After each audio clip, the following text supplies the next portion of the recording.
নমস্কার বন্ধুরা, কেমন আছো সবাই? আশা করছি সবাই ভালো আছো, আমিও ভালো আছি। আমার চ্যানেলে সবাইকে স্বাগত। আমি আজকে বানাবো নতুন আলু, ছোট ছোট আলু, দমের আলুগুলো নিয়ে এসেছে, ওগুলো দিয়ে নতুন আলুর দম করব আর কচুরি বানাবো। এই শীতকালে কচুরিও খেতে খুব সুন্দর, আর এই ছোটো আলুর দম খেতে খুব ভালো লাগে। তাই আজকে আমি বানিয়েই ফেললাম ছোটো আলুর দম আর কচুরি। আলুগুলোকে প্রথমে ভালো করে ধুয়ে নিয়ে আমি কুকারে 2টো সিটি দিয়ে রেখে দিয়েছিলাম। এবারে ওর খোসাগুলোও আমি ভালো করে পরিষ্কার করে রেখে দিয়েছি। এবারে কড়াই আমি তেল দিয়ে ওতে গোটা গরম মশলা, তেজপাতা, গোটা গরম মশলার মধ্যে ওই ডালচিনি, লবঙ্গ, জয়িত্রী ওইগুলো সব ছিল, ওগুলো দিয়ে ভালো করে একটু ভেজে নিয়ে পেঁয়াজ দিয়ে দিয়েছি। দেখো পেঁয়াজটাও একটু ভাজা ভাজা হয়ে গেছে। এবার একটা টমেটো দিয়ে দিচ্ছি।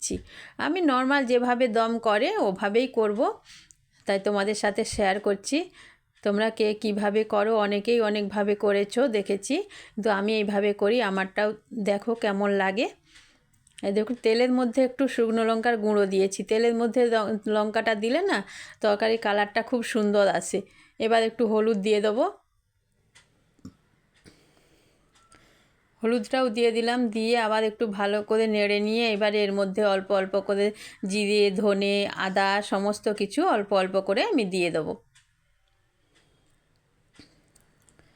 হ্যাঁ দেখো, ধনে দিলাম, জিরে দিলাম, আদা দিলাম, সমস্ত কিছু দিয়ে এবারে মশলাটাকে আমি ভালো করে কষিয়ে নেব। আর অল্প একটু নুন দিলাম। তোমরা আমার ভিডিওটা প্রথম থেকে একটা লাইক দিয়ে সম্পূর্ণ ভিডিওটা দেখো। ভিডিওটা সম্পূর্ণ দেখলে আমাদের খুব ভালো লাগবে। আর একটা কমেন্ট করে জানিও আমার আলুর দম কেমন লাগলো। দেখো মশলাটা ভালো করে কষে নিয়েছি। এবার ওই সেদ্ধ আলুগুলো দিয়ে দিলাম। আমি একটা আলু গোটা রেখে দিয়েছি, ওগুলো না হাতে করে একটু ম্যাশ করে তারপরে পরে আমি দিয়ে দেবো এই দমটায়। তাহলে ওই ঝোলটা একটু মোটা মোটা হয়, সুন্দর লাগে, একটু মাখো মাখো হয়ে যাবে। হ্যাঁ দেখো এবার কতগুলো মটরশুঁটিও দিয়ে দিচ্ছি আমি। দিয়ে সমস্ত কিছু ভালো করে নেড়ে নেবো। নিয়ে আমি জল দেবো। জল বেশি লাগবে না, কারণ আলুটা তো সেদ্ধ করাই, তাই অল্প করে জল দিয়ে দেবো। আর নুনটাও আমি পরিমাণ মতো দেখে, আর যদি লাগে তখন একটু দিয়ে দেবো। শীতকালে এখন সবাই আলুর দম খাচ্ছ, তাই আমিও বানিয়ে ফেলছি আলুর দম। এই দেখো এবারে জল দিয়ে দিচ্ছি।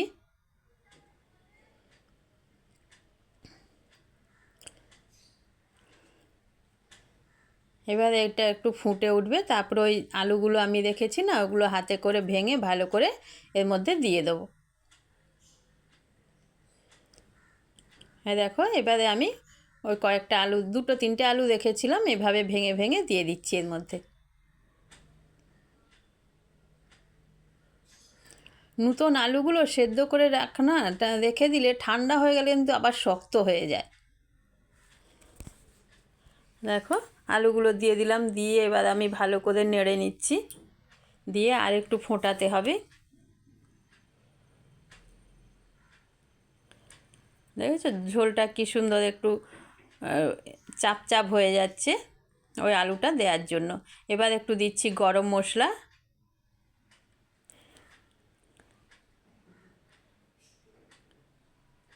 গরম মশলা দিয়ে আবার আমি ভালো করে নেড়ে চেড়ে নিয়ে রেখে দিলাম।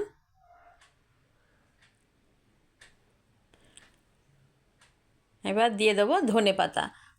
আলুর দম রেডি হয়ে গেছে। কেমন লাগলো তোমাদের একটু কমেন্ট করে জানাবে, আর বন্ধুদের সাথে শেয়ার করে একটু আমার পাশে থাকবে। নতুন বন্ধু যারা দেখছো আমার চ্যানেলটা সাবস্ক্রাইব করে একটু আমার পাশে থাকার অনুরোধ করছি। এই দেখো একটু ঘিও দিয়ে দিয়েছি, ঘি দিয়ে ভালো করে আমি নেড়ে নিলাম। নেড়ে এবারে ঢাকা দিয়ে রেখে দিলেই রেডি হয়ে গেল আমার আলুর দম। এবারে আমি কচুরি বানাবো। কচুরি সব ময়দা টয়দা মেখে ওতে পুর ভরে রেডি রেখেছি। এই দেখো এবারে কচুরিগুলো ছেঁকে নিয়েছি। এই দেখো কি সুন্দর ফুলে উঠেছে কচুরি। প্রত্যেকটা কচুরি এইভাবে আমার ফুলে একদম সুন্দর হয়ে গেছিলো, দেখেছো? সমস্ত কচুরিগুলো ভেজে নিলাম।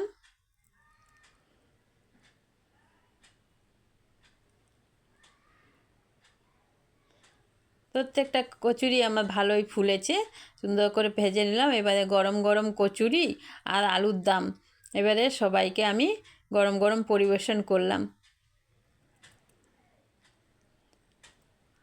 এই দেখো আলুর দম আর গরম গরম কচুরি। তোমাদের সবাইকে অনেক অনেক ধন্যবাদ আমার ভিডিওটি দেখার জন্য।